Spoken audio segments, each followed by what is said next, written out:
Hindi pa natatapos ang programa ng opisina ng Pangulo sa pamimigay ng libreng gulay sa iba't ibang komunidad sa bansa. Umabot kasi sa 40 tonelada ng gulay ang direktang binili ng opisina mula sa mga magsasaka sa Benguet. Ito ang ulat ni Jezreel Kate Labisar ng PTV Cordillera. Ikinatuwa ng mga magsasaka sa Benguet Agri-Pinoy Trading Center ang pagpunta ng mga kawani ng Office of the President upang bumili ng sari-saring gulay na ipapamahagi ng libre sa mga lalawigan ng Apayao at Abra. Ayon sa kanila, sa gitna ng kasalukuyang krisis, malaking ginhawa ang inisyatibong ito dahil nakatulong ito upang hindi masayang ang kanilang mga pinaghirapang ani at maibenta ang mga produkto sa mas maayos na presyo.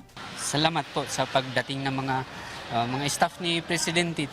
Bumili ng gulay dito sa amin sa presyong hindi yung talagang lakaran dito. Nagdagdag naman po sila ng mga presyo kaya nagpapasalamat yung mga kasama namin dito na mga katulad namin, market facilitator at sa mga farmers. Umabot sa 40 tonelada ng gulay ang nabili mula sa mga magsasaka. Kabilang sa mga ito ang repolyo, patatas, radish, broccoli, cauliflower at iba pang highland vegetables na direktang kinuha sa mga lokal na producer.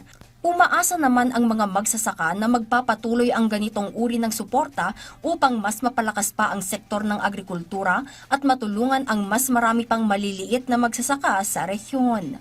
We ask more support to the farmers as of now kasi sa tuman ng mga gulay natin, talagang bankrupt kami. Marami sa mga farmers natin talaga na bankrupt dahil sa presyo na mababa. Yung mga ibang gulay talagang andun sa garden, doon na nabubulok. We ask the President na sana continue na i-support natin yung mga farmers, yung marketing ng mga gulay namin, sir. Sa pamamagitan ng direktang pagbili sa trading center, nabibigyan ng tiyak na pamilihan ang mga magsasaka at nababawasan ang pagkalugi sa kanilang mga ani. Inaasahan namang maipapamahagi ang mga gulay sa mga piling komunidad sa Apayao at Abra sa pakikipagtulungan ng mga lokal na pamahalaan at iba pang ahensya ng gobyerno. Ibinabahagi na sa probinsya ng Apayao ang 20 tonelada ng gulay na binili ng Office of the President sa mga residente. Mabibigyan ng libreng gulay ang 7 munisipalidad sa naturang probinsya. Jezreel Kate Lapizar para sa Pambansang TV sa Bagong Pilipinas.